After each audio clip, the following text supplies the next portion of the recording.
The girl suddenly noticed a stranger trying to pry open the door outside, so she immediately said her secret code for opening the door. 말은 말인데 타지 못하는 말은? 문제의 정답을 말하면 문을 열어줄 거야. But the next second, the door lock suddenly turned, and then a man burst through the door. 삼촌 친구 맞아요?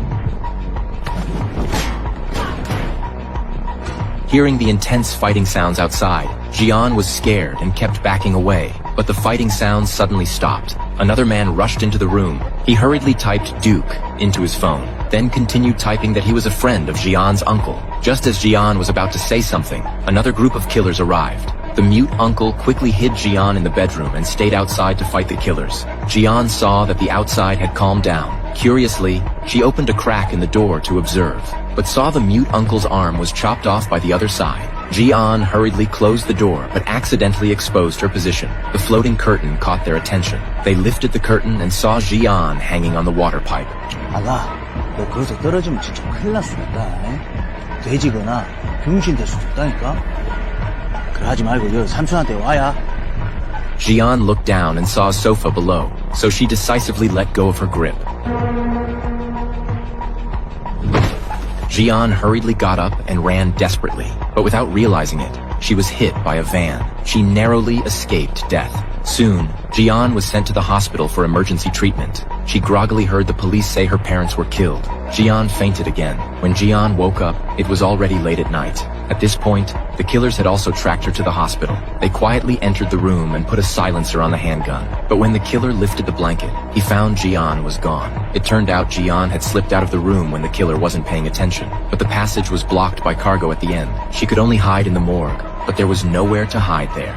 Seeing the killer about to break in, Jian had no choice but to open a body cabinet and hide inside. To her surprise, the body beside her was Jian's mother.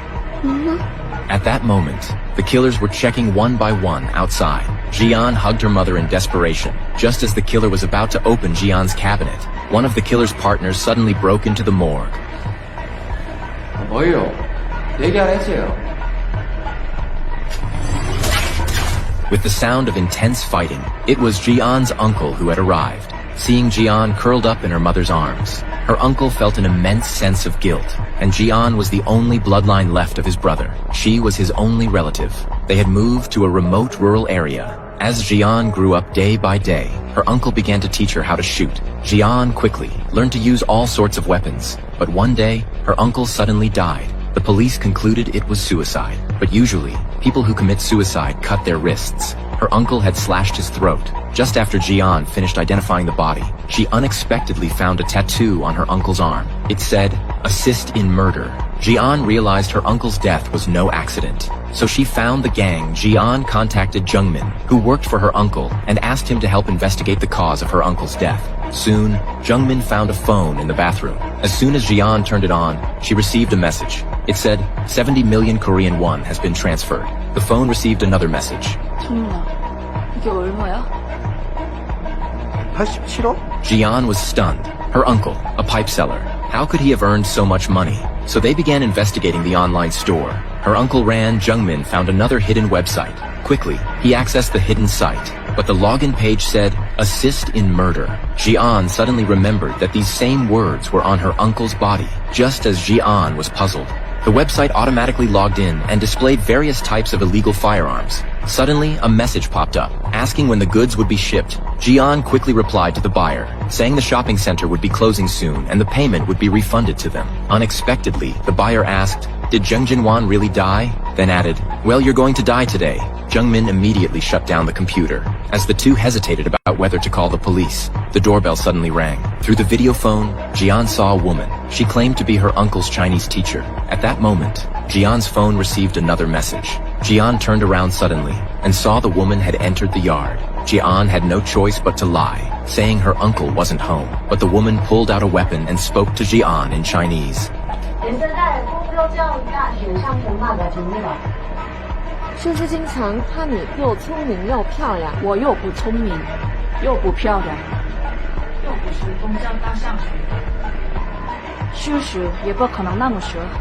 Seeing the lie exposed, the woman had to leave. The message warned Jian not to die at someone else's hands. At that moment, Jungmin hacked into the website administrator's account and found The website had 4 membership levels: red, purple, yellow, and green. Red members could only purchase items needed for killing. Purple code members were spies. They could only buy listening or spying equipment. Yellow code members were cleanup operators. The site provided them with services to handle bodies. The last green code was the most special. It didn't have a specific category, and only 2 people had green code membership. One was Jian's uncle, Zheng Jinwan. The other was Jian herself. Just as the 2 were at a loss, a blast suddenly came from outside the house. They rushed outside to see the wall in the yard had turned into rubble in an instant. Before they could recover, a drone suddenly descended from the sky.